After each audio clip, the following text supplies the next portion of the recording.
People ask me all the time, John, what is it like being a choosing beggar?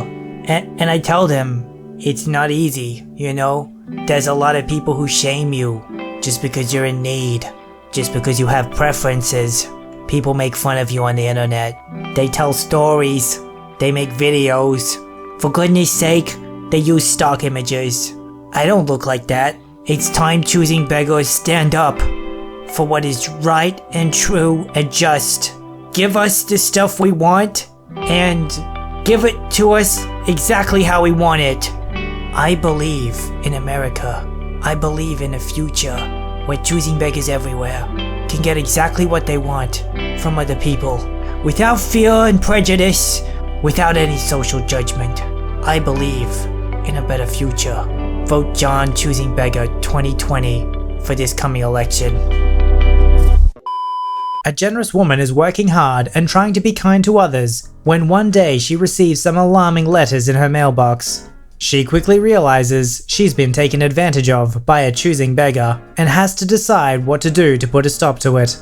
There are Karens ready to pounce everywhere, but this one strikes in the workplace. Her victim? Her talented co-worker. You'll laugh when you find out what she expects her co-workers to do for her. Our fan-submitted story. A pizza shop is closing down for the night, and this tired employee can't wait to finish her tasks and go home. But wait, what's this? A choosing beggar knocking on the door, of course. What will she do? You'll only find out by watching this episode of VoiceyHere's Choosing Beggars. This story was called, I Stole Your Identity, Now Please Go to Jail for Me. About 15 years ago, I was in a car accident. Not my fault. And I was awarded $25,000 in insurance money as a result. I took the opportunity to move out of my mum's home and get a cute little studio apartment for me and my cat. The people on either side of the courtyard were very nice, and I made friends fairly quickly with all of the neighbors, despite being so much younger than all of them. After living there for around a year, I met a girl my age and we became, I thought, good friends. She had had marriage problems and was separated from her husband, and the 2 children she had were in foster care for reasons she wouldn't tell anyone. She begged me to help her get her kids back from Child Protective Services, so I got a list of guidelines from the local office, and together, Beggar and I started planning to try and get her children back. I bought her children furnishings and helped her get a job.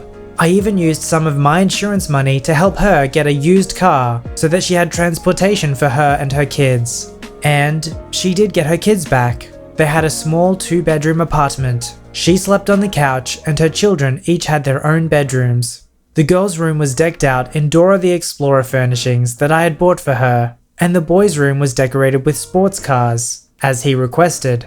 It was a lot of money, but I was a sucker and I thought it was a good cause. Soon after getting her kids back, she stopped coming over as often. Her kids came over all the time, but she was usually nowhere to be seen. I found out that she was attempting to settle things with her husband, and he moved in with her, bringing his drug problem with him. I also noticed the sleeping arrangements had changed. They had crammed the children into the smallest bedroom together, pawning off all the toys and furniture that wouldn't fit. Apparently, they used the money on pills. At this point, I sort of started distancing myself from Beggar, because I don't want to be involved with someone doing drugs. I did still watch the kids, however, as I felt bad for them. Their parents were often found loaded up on pills and alcohol. At this point, I was out of insurance money and was working 12-hour shifts with elderly hospice patients as a caregiver. I used a large portion of my income to make sure the kids were fed, since Beggar and her husband spent all their money on drugs and liquor. It also meant that I very rarely had time to hike down to the center courtyard to check my mail. I'm guessing I had gone a month without looking, expecting that all I had was a few catalogs and several copies of the weekly shopper coupons. I've learned my lesson and I check my mail often now.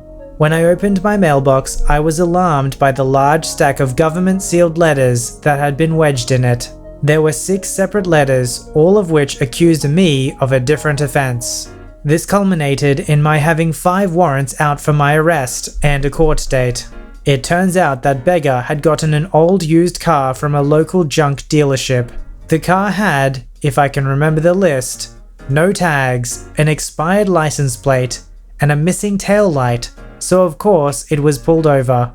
Beggar being on a probational period with CPS, meaning if she stepped out of line they would take her kids away again, panicked and decided that she would lie about her identity. So she said she was me and she was driving without a license and insurance because she had forgotten her purse. The first thing I did was go to her and ask what this was, as I recognized the model of car as the one she was so proud to have gotten after having pawned the car I helped her get a year prior. I didn't even know you could pawn a car, by the way. She smiled at me and simply said, "You don't have a criminal record, so they won't punish you like they would me. You don't want me to lose my kids again, do you?" I'm not sure what she expected, but I was beyond caring at this point. I was ticked off. The first thing I did was cancel my work for the next few days, and I set about making appointments with a lawyer and the police officer that took Beggar's word that she was me simply because she knew my name and address. The next day, I was at the police department where I watched a video of the interaction between the cop and the beggar. Turns out he was a newbie, and he just didn't want to get in trouble for taking someone's word when he really shouldn't have. And luckily for me, Beggar's husband was there, and she was instructed to switch seats with him, because I can't allow you to drive without proper ID, ma'am. She then walked around the back of the car, in full view of the camera. The officer admitted his mistake, since I wasn't pregnant. My hair wasn't a gigantic curly mess, and I was a good foot taller than she was. The next day, on my way out to visit my lawyer, I was waylaid by Beggar and Beggar's mum. They were both furious with me for going to the police, and I was instructed to go back to the station and tell them that I made a mistake, and that I actually was the one at fault. When I said no, the crap hit the fan. Beggar left, but her mother remained. She stood in my way on the path and wouldn't let me get to my car, all the while screaming about how she was going to tell everyone that I mistreated the children when they were in my care. I was young and that did scare me a little, because I didn't want to be placed on a list for something I would never ever do. Still though, I recognized that she was screaming these threats in full view of many of the neighbors in my courtyard, many of whom had stepped outside to see what all the fuss was about. The police were called and she was given a warning. I was asked if I wanted to get a restraining order, but for some reason I said no. Over the next few days, Child Protective Services approached me and I told them everything, all the while feeling like I should have come forward sooner. The children were again taken into foster care, and that is where all of this should have ended, with me learning a valuable lesson. Nope. In the weeks that followed, Beggar gave my phone number to everybody under the sun. One of my car's windows was smashed in with a brick. At one point, people started coming and banging on the door of my apartment in the middle of the night, and they shattered my front window and broke my bird feeder. I was saved from taking any legal action for all of this when Beggar's husband and Beggar were thrown in jail for identity theft, buying and selling drugs, all of the charges that had previously been mine, and child endangerment. There may have been more, but I can't remember. The apartment hired 24-hour security because of everything that had happened, and they also installed security cameras all around the courtyards. What kind of person do you have to have the audacity to do something as horrible as commit crimes and then pretend to be someone else to pin it on them, and then actually be upset when they defend their innocence? Like, how dare you pin those crimes that we committed back onto us? And I know we can all relate to it to a particular degree, like when you're at school and there was somebody cheating off you and you're like, no, and they get angry at you as if you've done something wrong. Literally, their only sense of moral justice is, if you do them favors, you've done a good thing. If you do something that goes against them, you've done a bad thing. Without any other sense of context, choosing beggars are the definition of a sociopath. This story was called "Make Me Time-Consuming Handmade Items for Someone Else So I Can Say They Did It." I can barely see straight. I am so angry at this woman. So I work with a lady. She is the perfect entitled monster. We will call her Karen. Her name isn't Karen, but it fits. She's always trying to pass things on to other people that are her responsibility. And we have had long conversations before where she has explained to me why she never tips at restaurants, just to set the stage on what kind of human she is. I have textile hobbies. I sew, I crochet, I embroider, Sometimes I even lug around a piece of two of my work while it is in progress, to work on if I get a few free minutes. My sister-in-law has been pregnant, and her theme in the baby's room is elephants, arrows, and cherry blossoms. Whatever floats your boat. So I embroidered a few plain white linen type napkins for burp cloths with elephants, arrows, and cherry blossoms on them. Cute, right? I thought so. I brought one of the elephants to work a few weeks ago and was working on it during a lull while Karen was on her phone looking at Facebook. Karen looks over and says, "Oh, that looks pretty. What are you making?" I told her it was a burp cloth thing for my sister-in-law. Karen then told me, "You know my daughter-in-law is pregnant." No, I didn't know that. Congratulations. "I should get you to make her a set. She is doing the baby's room and little giraffes. And..." I honestly don't remember the other thing. Karen, I'm glad you like them, but I don't do commission work. It takes all the fun out of the hobby when you have a deadline and stuff. I just like to do this for fun, you know? "Oh, come on. It wouldn't take you long. Just make her like 6 of them, and then I can tell her I did it." I laughed because I thought it was a joke. Karen laughed, so I thought it was a joke. And we didn't speak about it anymore. Cut to today at work. "You know, I've been telling my daughter-in-law I'm working on something extra special for her for the shower this weekend." "Oh really? What have you been up to?" Karen looks at me like I'm an idiot. "The little embroidered burp cloths." "Oh Karen, that's great. How are they turning out?" I thought Karen had picked up a new hobby. Karen started laughing. "I don't know, you tell me." We just sit in mutually confused silence for about 15 seconds. "Did you not finish them yet? It's been like 6 weeks. The shower is on Sunday." "What are you talking about?" "I told you I wanted some of the cloths you make for my daughter-in-law for her baby shower." "I remember. And I told you I don't do commission work." There was an awkward pause. "I know. So are you done or not?" Apparently Karen thought that when I said I don't do commission work and like just to do hobby work, she assumed that I would be making her half a dozen burp cloths for free. She then got mad at me because it's 1:30 on a Friday. I don't have time to shop for a gift now.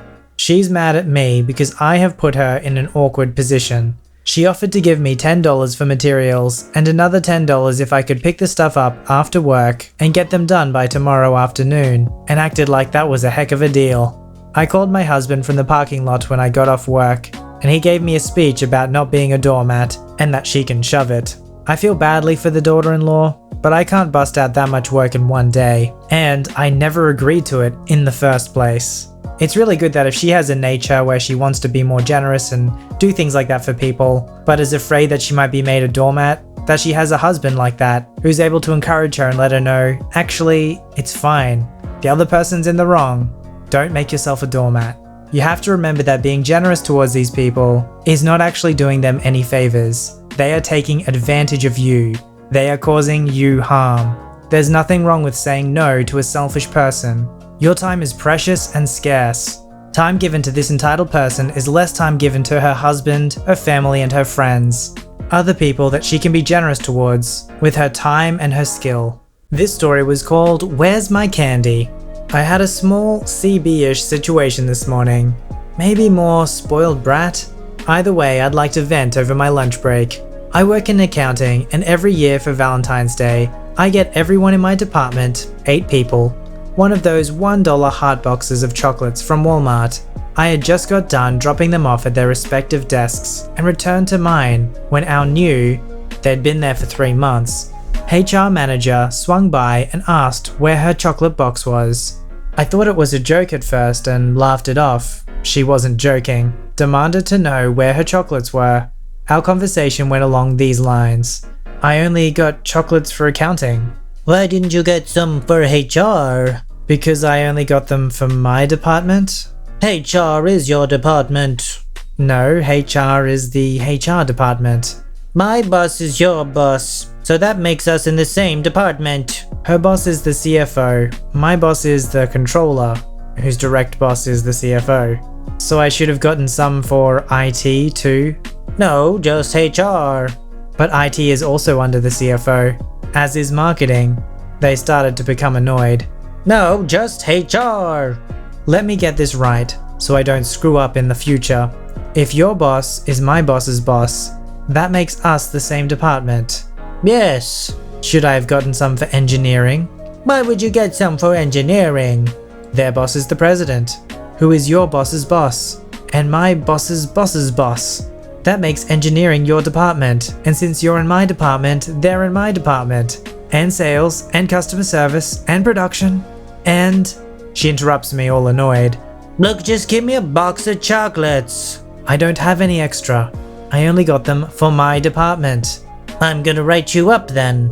At this point, I'm passed through and get up. She asks where I'm going, so I tell her I'm going to my boss. CB follows me, muttering she's going to get me fired, blah blah. The CFO's office is 2 down from our controllers, so when I reach my boss, I politely call down for him to come over if he has a free minute. He does. All smiles. He's a really nice guy. Asks how my Valentine's Day is going. I told him and my boss that it's not going good. I'm getting written up because I didn't get HR chocolates when I brought accounting some.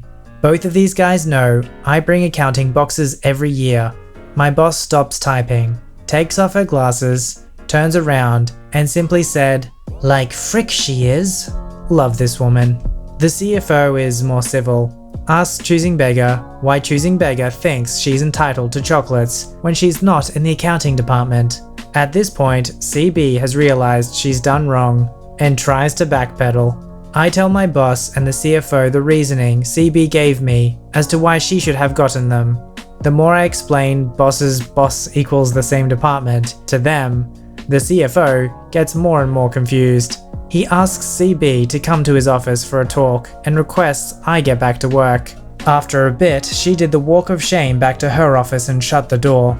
It's late lunch now, and she still hasn't come back out. The HR department are supposed to be the ones who help resolve conflicts within the company. So to have the HR person be the one who's causing a conflict, well, I can't see that person being employed there for much longer. I'd like to think that she was in the room talking to the bosses for so long because they were probably asking her what she imagines her future at the company is going to look like. Entitled people seem to really lack that awkwardness filter. You know that moment when you're not sure if you're invited to someone's party or not? And they're talking about it right in front of you. You know, most people feel really awkward like, oh, maybe I am invited, but they haven't said anything yet.